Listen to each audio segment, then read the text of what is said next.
Check 1, 2. Okay. Okay, so this is actually happening. I knew it would, Barris. So, Barris told me if I was going to have my own show, I had to come up with my own name.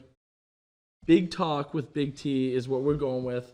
He told me, too, if I was going to have someone as my first guest, he was going to have to be a big deal. So, I picked the owner, operator, Hofstede's Country Barn, PGW.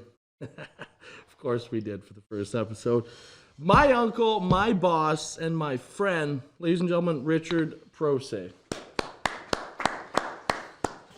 Hey, buddy. Hey.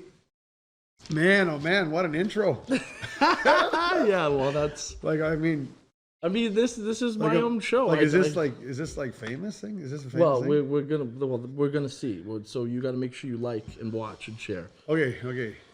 So Richard, you looking pretty good, buddy. Especially around the store over the past year. I've had to just hear about all your recent weight loss. Not so much on mine, but you look good, buddy. Like, what did you do?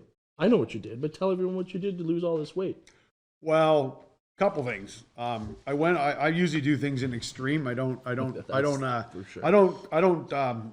I get something in my head, I think about it for about a year or maybe a year and a half, and then I keep thinking, okay, I'm ready. And then I think, okay, I'm ready to go on a diet. So then I go for a big hamburger and put on a few more pounds, and then I think, oh, okay, now I'm going to do it. So then finally, or a piece of Hofstede's cheesecake. Yeah. So, cheesecake. Oh man, I would everything that I liked, I would taste and I would try and I would eat.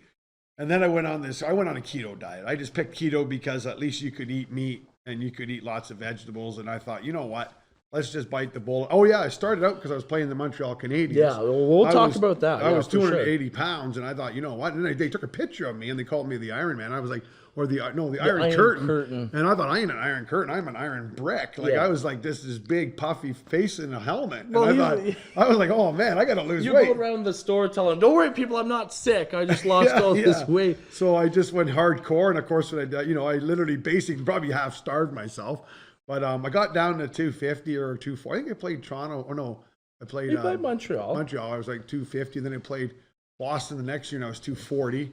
But I'm playing Toronto Maple Leafs, so I got to be 230. That was my commitment, really. So I got to go down to 230. Well, you look good, buddy. And maybe I should do that keto. So we'll just stick right on fresh produce. I'm sure the keto diet, you're allowed to eat lots of produce, right? Lots of produce. And certain products you watch, like, I mean, you want to really cut your sugars out, right? That was a big thing for me, was just cutting out the sugars. Like, sugars is just kind of like, I mean, everybody likes sugar, right? But it's one of those killers that, silent killer, I call it. I don't know how I still like it, but it's still going to kill you. Well, talking about fresh produce, right? So Hofstede's Country Barn, produce gone wild. Now, Carrots everyone knows you are the Hofstedes, man. Even though your last name's not Hofstedes, we've all heard the story 1,000 times of your wife swooped in your arms and blah, blah, blah, and you swooped into the business. Now, I got Hofstede's on right now, but I broke the rules. So if you can't green screen, and the green screen's on behind me, I can't even see it, can't even get my product placement. But Produce Gone Wild, that is one that we've seen pop up about 3 years ago. And then another store, second location. Tell us about. I think it's 4 years ago now. I think it is 4 years ago, too, because I was there the first year, and I think I've been with Hofstede's for 3 now. Yeah. So how did that come about? And tell me about it. And real especially simple. The name Produce Gone Wild. Fraser Valley Meats approached me, and they said, look, we want to build a new store downtown. We're going to call it the Mad Butcher. We'd like you to build a little mini Hofstede's and produce store there, or like come alongside of us and have a produce store there. So I said, well, okay, but if I'm going to call it like Hofstede, first I was going to call it Hofstede's Downtown or Hofstede's Uptown. Yeah. And then I got thinking about it. I thought, well, it's quite different. It's just different. It's going to be a different concept. The Mad Butcher. And they went the Mad Butcher. So then we also had something in town that was called the Angry Chef, right? There's Angry Chef, there's a Mad Butcher. And I said, well, Produce Gone Wild. I was actually, first original was Produce Growing Wild. I was thinking there's more of an organic-y kind of a feel. And then my computer guy, Steve from Tech Solutions, he said to me, what about Produce Gone Wild? So I thought, I liked it right away. So I quickly went on the computer and registered it. And then I found out there was a TV show that had another name to it. I didn't know about that. So obviously I'm a little bit illiterate on some of the shows out there. But I already paid the $1,000. I wasn't changing the name. And Produce Gone Wild, I just thought, you know what? It's just, like Bonnie took it to the new level. Yeah, fresh exactly. And wholesome. Bonnie, my brother-in-law, Richard's nephew, He's the general manager, but now you really couldn't just imagine calling anything else Produce Gone Wild. Well, and you got the second location. Yeah, too. well, it's something that grows on you, but it's also something that you know, it's distinct enough and it's separate enough, so I don't have to worry about a connect. Like, I mean, the ownerships are relevant in some sense because there's two different things going on here. You know, you got a Hofstede, which is maybe more community. You know, got the coffee shop and the stuff like that, and then you also have the Produce Gone Wild. It's strictly produce. And so it's sort of just it's more a little bit more distinct. It does have other stuff, but it's more focused as produce connected with the meat shop. Bit of a different philosophy, different business model. And it was fun too. Like I was, I mean, Evelyn and you Vonnie. and Vonnie. I mean, Vonnie obviously was amazing. Like he took it to a level that I never dreamed that happened. But anyways, he did a great job. But then I got called up to the big leagues, Hofstede. So we need somebody with a little bit of a. Less work, more personality. Yeah, this is what I have circled. Yeah, really. This is what I have circled on my notes here because this is something, if you know Richard very well, you know he is. I don't know even what it is very well. So explain to me. This is one I was actually really looking forward to ask you. Libertarian. I'm not going to spell it, but you are one. Well, explain it. Okay. Oh, you are one? Okay. I consider myself a libertarian as much as you can in a world that's crazy.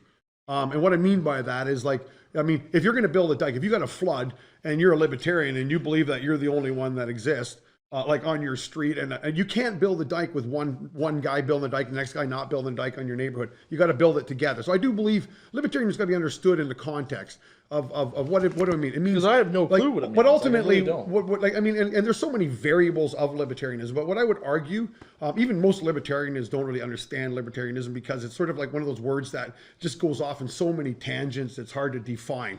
It's like being a conservative or a liberal. Like, really, what does that mean? And so it becomes very complicated. It's very complicated. But the reality is as a libertarian, I guess when I say that I'm a libertarian, is that I believe in personal responsibilities. I like you know what I'm like to work with. I believe I want you to take off and become the best you can and do the best you can, not only for your family, but for yourself, for your family, but your community. Your community, the whole pitch. And so libertarianism does not exclude government. It does not exclude good government. But for instance, like when I look at our road system in the Fraser Valley, we got a goats trail going to Vancouver. That's what it is. It's a goat trail. We spend millions of dollars on everything frivolous.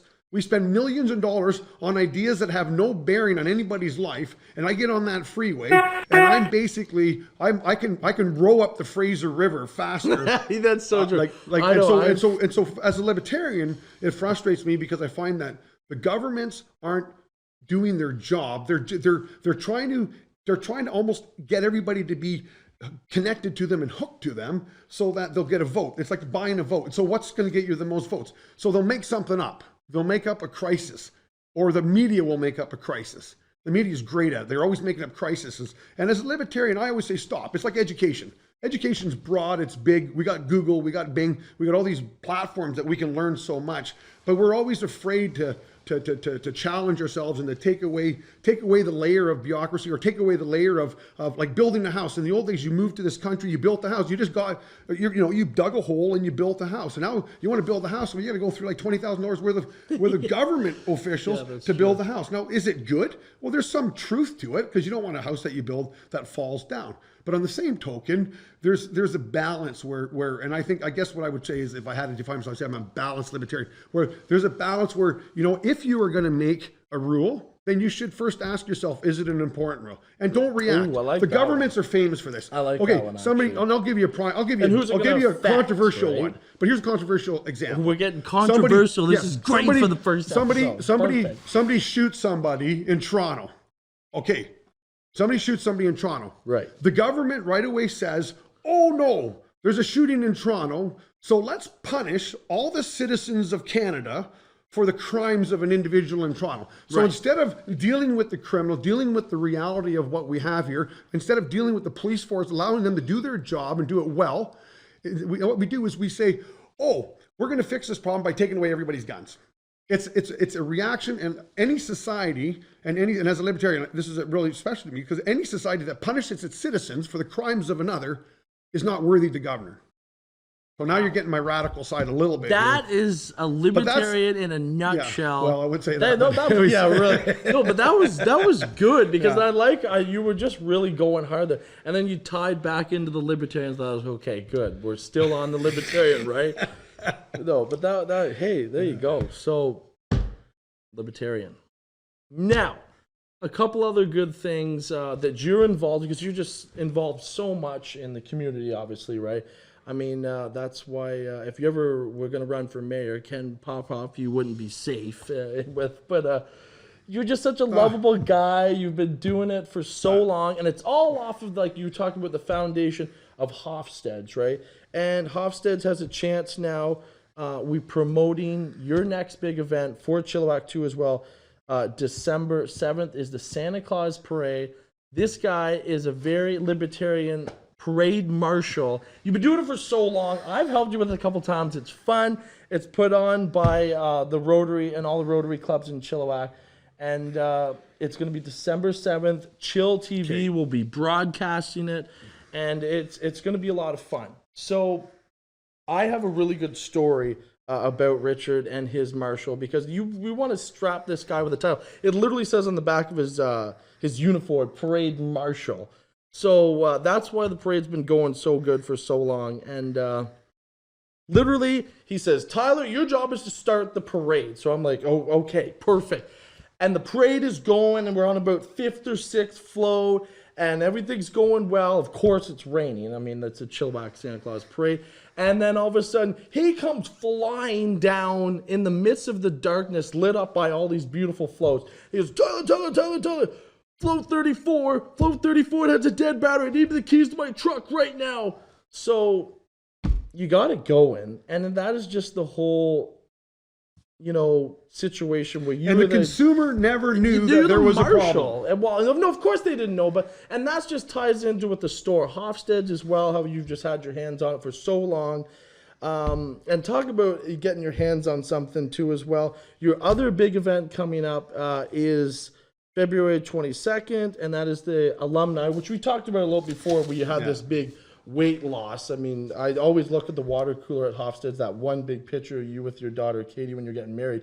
You look like, you said you're what, 260? You look like you're 300. Well, lots of cheesesteak. At that time, I was probably around 272, and I was a few hamburgers short of 280. But I was getting there. So you did the first year with Montreal, and that was, to me, that was your big highlight, because I mean, you had a breakaway. They let you, someone hooked you in the neutral zone for some reason. Like, oh, let's take the big, fattest, funnest guy and give him a breakaway. Little they know you've been training for this for months. And he comes in and he literally does the worst move ever. He thought the goalie was going to be a good guy, let him score. He comes out, slides. If you were there, you remember it. But then the other one too was just because it's such a crowd please. Like, they have 3,000 fans, and since I'm a Leaf guy and there's going to be a Leaf game coming up on the 22nd, there's going to be lots of fans. But you fought to that big guy, John Scott, 6 foot. Started with Nyland, then he ran away like a scared cat. And then John Scott came along. Oh, was that not? Oh, no. Well, anyway, John Scott wanted to go, and I kind of slapped him around a little bit, and I said, here. Yeah, stay away from Knuckles. And then I went down, I wanted to check my shoelaces.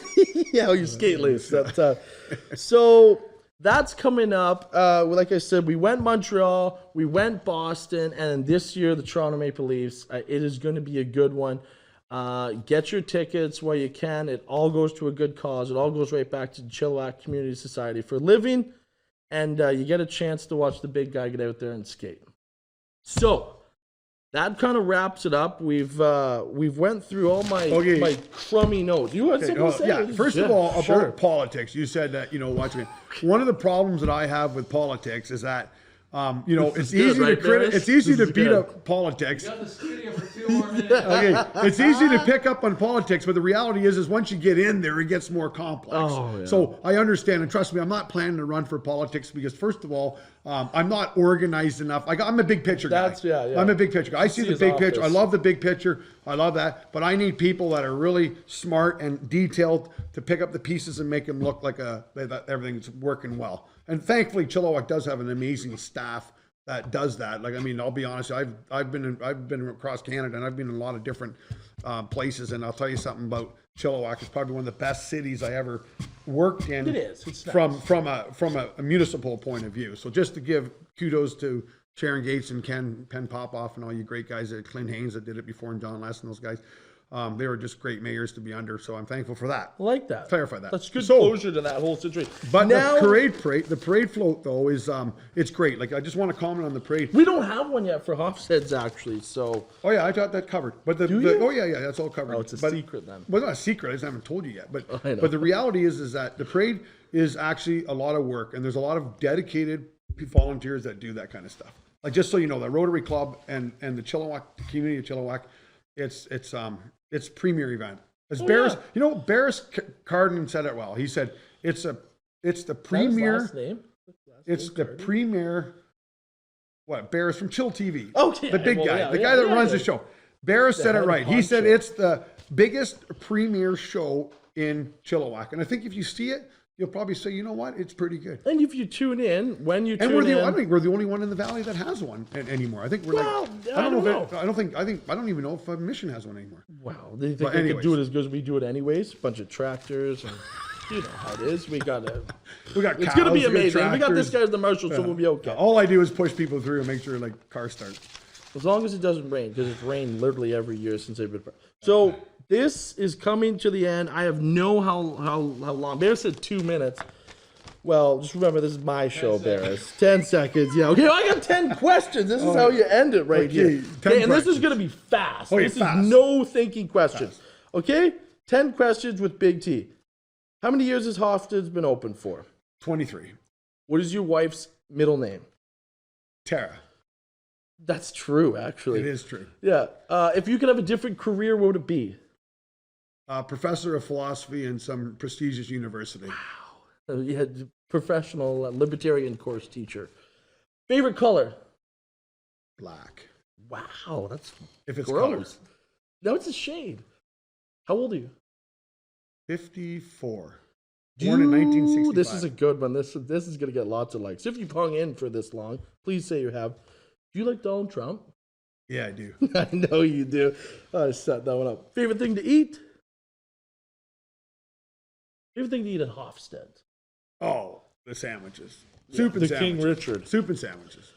Okay, and favorite I like apple? sushi, too. What about? Oh, I love sushi. Favorite apple? I'm gonna have to go with ambrosia on that one, bud. What about broccoli or cauliflower? Which one? Broccoli. Okay. And here we go. I got one less. This is the last one. 10. We're going to wrap it up. I swear, Bears. And I like Trump because he stirs the pot. Oh, buddy. He's got the biggest spoon in the league. Okay. Last question. This is it. Can I have a raise, please? Yeah, you got one. Okay, I got one. Okay. Yeah, So yeah. this is it. Oh, man. Don't forget, December 7th. chillTV is going to be putting on the Santa Claus parade, and come watch this big goof skate around. And he's going to get traded again. He hasn't got a goal yet, and this is going to be his third year. I got traded You for. got traded for half of a beer, not even a half full yeah, beer. Yeah, yeah. Okay? I don't know who got that half a beer, but I Hey, didn't. buddy, I appreciate it. The first and foremost, Barrett said I had to have a big guy and big talk with Big T. Couldn't find anyone.